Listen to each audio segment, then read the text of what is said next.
I'm Amy Scotchless-Cole. I'm the Managing Director of the Water Main at American Public Media, and I am so pleased that we get to share this special program with you today. A quick note on who the Water Main is. We're a new initiative. We are about connecting Americans to the value of water in their lives. So we share the same mission with you that you have, and we do that as a hub of reporting and journalism with our colleagues at American Public Media. We do that as conveners. We do that by authoring independent research and by driving new thinking and new action. And all of that is in service of clean, accessible, affordable water for everyone. It's my absolute pleasure today to engage all of you in helping us make fabulous radio. And that's what we're about to do. First, let me acknowledge what a fabulous partner U.S. Water Alliance has been. So I want to thank them for helping us put this together. But more than anything, I want to thank Radhika for turning over an entire hour of plenary. If you think about the care and the curation that has gone into this conference, and you think about the fact that she has said, take it away, American Public Media, we're having an independent, editorially independent conversation up here on stage. That's the kind of collaborator that Radhika is. That's the kind of organization U.S. Water Alliance is, and I'm not sure you find those in many places, so thank you.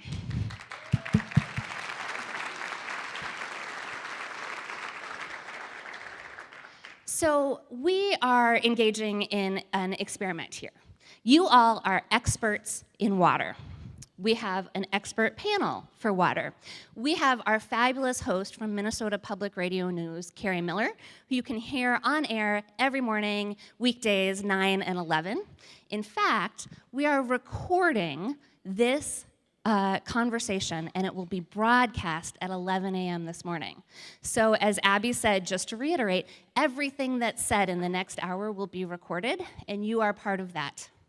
As Abby also mentioned, this is part of an effort to get all of the work that we do out into a more general public audience.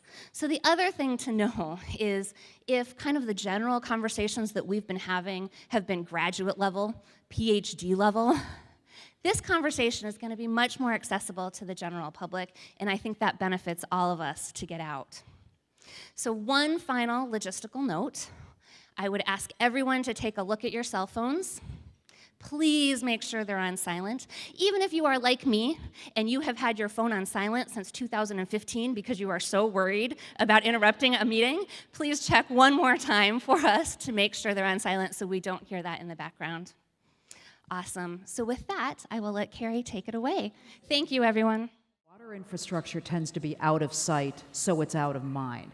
What does that mean in your city about bringing attention to a really serious problem that residents are going to ultimately have to pay for, right? Yeah, it's a real challenge. Our industry, everything we do, most of the pipes and pump stations, all those things are either underground or out of the public eye, and so they really don't recognize it until, as Radhika mentioned, there's a water break or there's a street cave-in or a basement backup or something like that, or flooding in your community. And so, back in the 70s and the 80s, there was a lot of federal grants that used to subsidize capital improvements, and now the true value of replacing these systems are really hitting the road.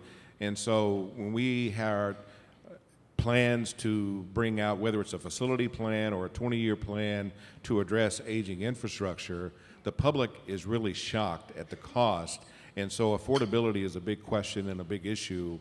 And that's part of the conversation that we're having now, is how do we make folks understand that what we do is about public health and safety, it's about safe, clean waterways, and what type of value are we bringing to the community. Did I see the number right? You're saying that $4 billion worth of infrastructure repair and replacement has to happen in your city over the next 10 or 20 years? Yeah, our critical repair and reinvestment plan is a 20-year plan that touches upon flood protection, stormwater, and wastewater.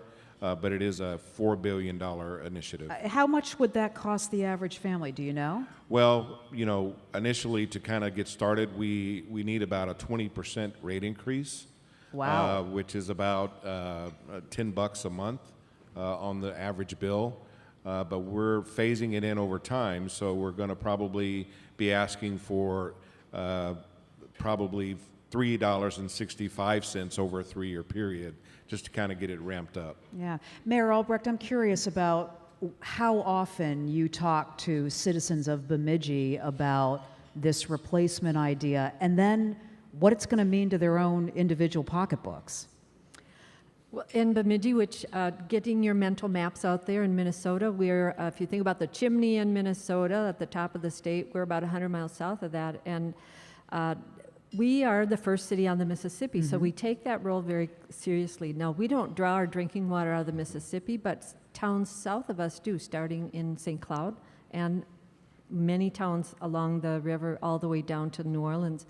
And so our wastewater treatment facility is something that we are really proud of, meeting our goals for the standards that MPCA sets for us and actually exceeding them. And so right now we're in a boom time in Bemidji. Our population has been growing about 5 to 8%. And so the capacity that we have in our wastewater treatment facility right now, we need to put out additional utility lines. And so our struggle will be, how do we pay for, and how do towns all along the Mississippi River, mayors in the 10 states of the Mississippi are all wondering, you know, how can my community afford to put in new wastewater treatment facility? I know you take that very seriously, that you're at the first city on the Mississippi, and you think about what flows south to St. Cloud and some of the other cities. I mean, give me a sense of the conversations that you have with mayors south of yours, that your city, that might say, we don't like all the nutrients, fertilizers that are going in. Are you aware of what that means to our individual city? Sure, and in fact, you know, one of the goals that we have in our community, we sit on Lake Bemidji, which is a 6,400-acre lake, and there are a lot of septic systems around the lake, and so our goal is to, how do we put sewer around the lake? And it's a large bill that we think we're going to need federal help, state help, and local county help. It's going to be a funding cocktail, if you will, to try and figure out how do we pay for that, because our goal is to protect the resource. Mississippi River runs through Lake Bemidji, and it's important that we are thinking about how is it that individual septic systems are impacting that, and how can we replace that with municipal utilities. Mayor Stang, I was looking at the history of your town. It was founded in 1859. Are there water pipes that are not quite that old, but that are pretty vintage? Yes, there are. Actually, in 1859 and to about 1977, they were all cisterns and trucked in water from other Really? places. That's correct. Wow. So we have a lot of nice places to store bodies if you want to see that. 'Cause Good to know. one of the comments I would make about that is, with 168 people, and our budgeting process is sparse, to say the least. We get a sales tax from our shops, and the balance of our budget actually comes from the 2 festivals that we have. Okay. This is not a sustainable opportunity. So what we have done is we partner with Jefferson County, Missouri. We also partner with the Port Authority, and we also spend a lot of time partnering with the Mississippi River Cities and Towns Initiative and the associated leverage that brings to us. And so that, and the fact that I control all the permits, makes it a very interesting way to get that going. Our 2 major problems really are not the actual getting of our drinking water, but we have a considerable stormwater issue, and my house sits about as far from here to that wall over there from the Mississippi. Wow. And so when I hear numbers from downtown St. Louis, like 39 feet above flood, I have a lot of people and a lot of trucks and a lot of sand and gravel and clay coming my way because we have to stop it. What do you? I was looking at some of the flooding, the cyclical flooding that's happening in your area. Are you in a situation where the best move would be to bring people back off the river? I mean, including yourself, and so you're not having to do a lot of the preparation and the replacement. You're looking at me like No, that's a sensitive topic. It's a sensitive topic because it is a historic city. And that which is by the water was done like most of the people going way back to the founding of this country. The water was there, it was there for transportation, it was there for food, and that's where the bulk of our city is built. So if we were to retrench and try to mitigate it in that way, we would lose the entire history of the city, and we might as well all leave anyway, because that's a historic district. So Okay. basically what we've decided to do with this is we're building a river port that will be allowed to flood. I'm going to get to flooding, come back to flooding here in just a minute. I want to talk about what the effect of, just for public awareness was, of the Flint water crisis. And we have some people with microphones out in the audience. I'd like you to think about this as I talk to Radhika and our other guests about it.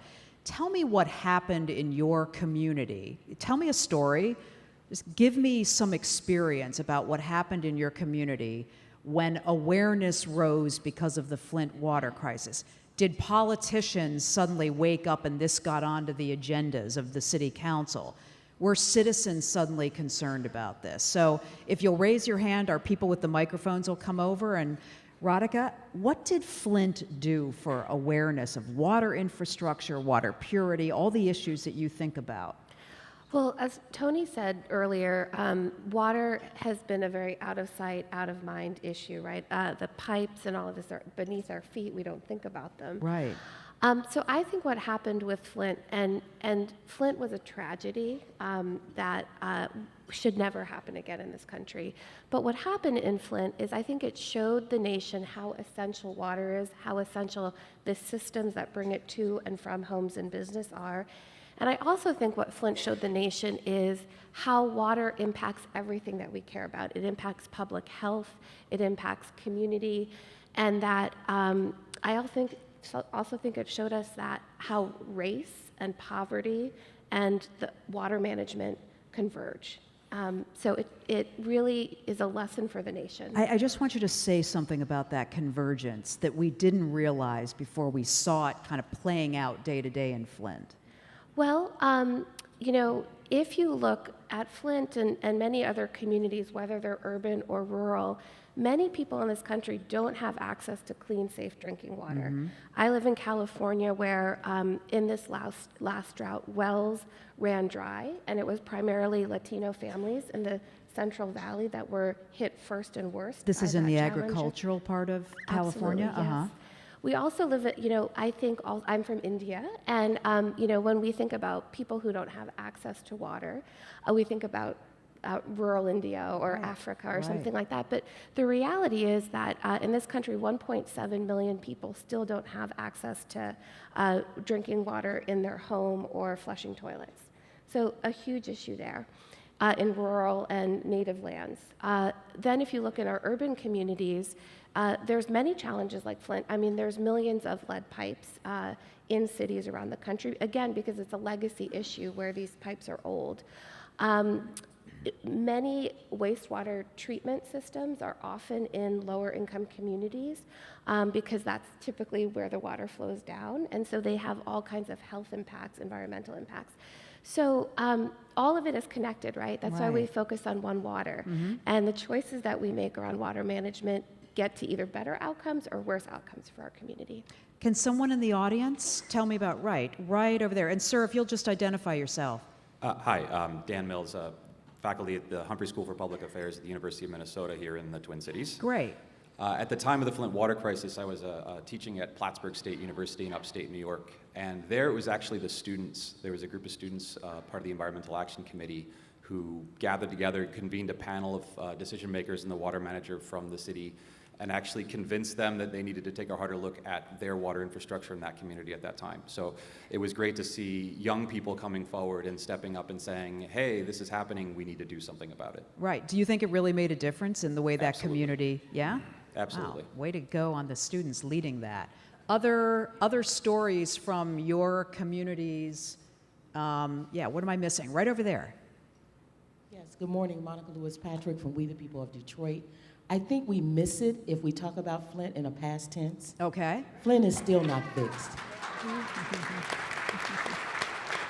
And one of the critical points that I think you also miss about Flint is that it wasn't just about the infrastructure and it being antiquated. What was the major problem is the setting aside of democracy and being able to use preemptive legislation to do what happened in Flint. So I think we've got to be cautious about that language, and we've also got to know that 37 states across this country have this preemptive legislation already on the books. What do you think has changed, since you brought up the political side of this, what do you think has changed in Michigan as a result of what's going on in Flint? Not much has changed in Not Michigan. much. As people talk about the $120 million that was allocated from Congress, that money has been stalled by the governor and the GOP legislation that actually is in the majority in Michigan. And so without constant vigilance from the frontline practitioners and those that have stayed in Flint and continue to suffer in Flint, being courageous enough to deputize themselves and continue to speak to the issue, there would be little attention paid to Flint. And so I would encourage this room to continue to acknowledge that Flint is still not fixed. Okay. Ken, thank you. Thanks. Tony?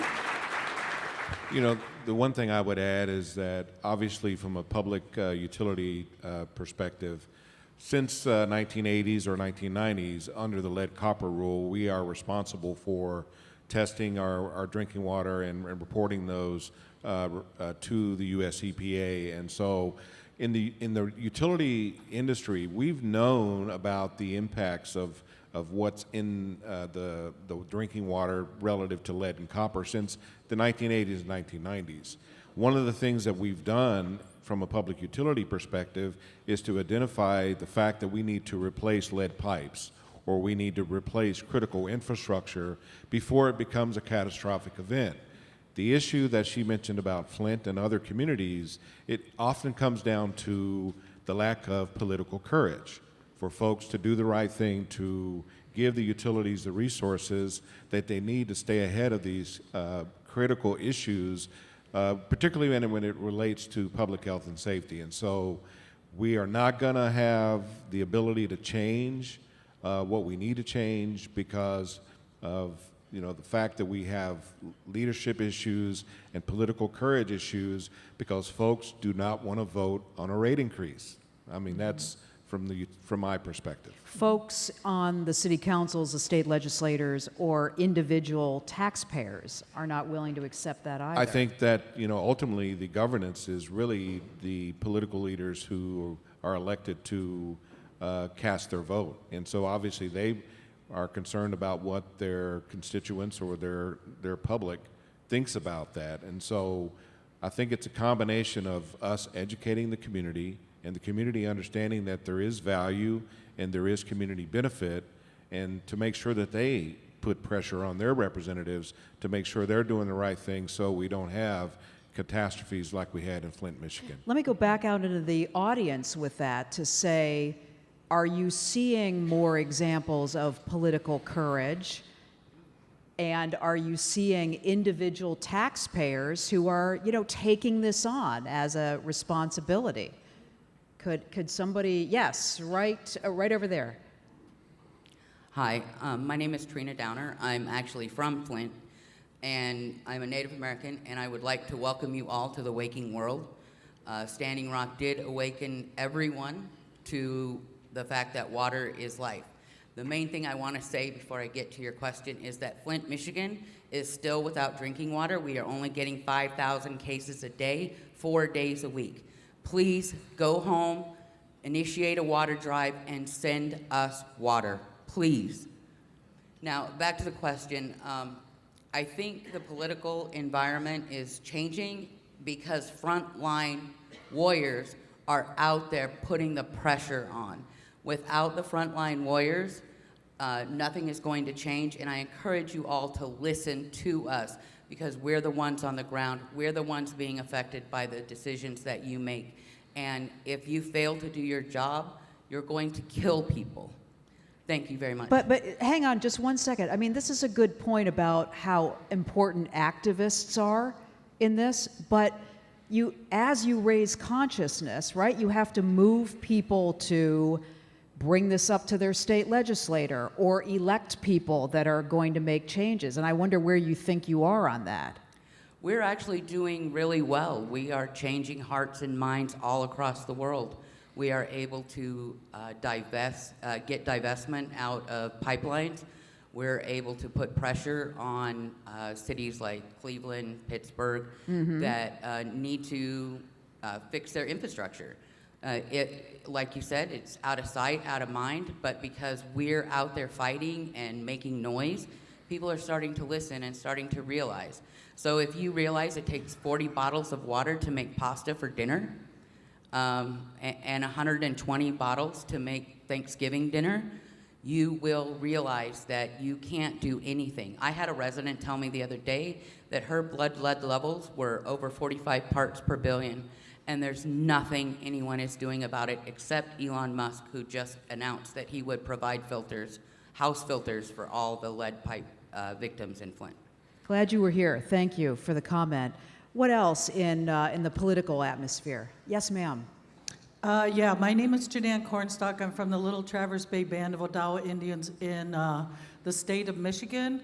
I wanted to make you aware that when the infrastructure was built in the beginning, whoever built it, they didn't have the forethought to think 7 generations ahead. Who is going to pay for that? When it starts to deteriorate, when it starts to crumble, right now is the time to think about having some type of capital investment fund where it would accrue interest for later on down the road, 20, 30, 40 years, when the infrastructure that you are building today, my grandchildren's grandchildren, it's not going to be on their backs to fix, and they're going to have to come up with $50 billion. This is, Go ahead. yeah, thank you. Phil, that's something that confronts really small communities and big cities as well. What about what she's saying about you're not just fixing it for today, but you have to think about investing? Well, that's absolutely true with all uses of water. In the case of Kimmswick, it was easy to say that we had no money to do anything. But what we do is we develop as many alliances as we possibly can. When I was first elected, I would go to county council meetings, and it was, who's that guy? And now I walk in the door, and there's a whole bunch of people who say, Mr. Mayor, what can we do for you now? And that's because I used leverage. I used the leverage of the county. I used the leverage of the state. I annoyed the governor to death, so much so that he resigned. And I don't think it was over water, was it? No. Anyway, and tying together all the cities around us worked fine in the beginning. We were getting somewhere, but now, as the other mayor and other mayors up and down that river, we have leverage through Mississippi River Cities and Towns. We also put pressure on our congressional delegations, and that then starts to allow us to figure out other ways to make inroads into this process. We even have started to explore the possibility of getting grants from worldwide organizations headquartered in London and other places. Wow. Mayor Albrecht, how does this work for you? I want to weigh in on the whole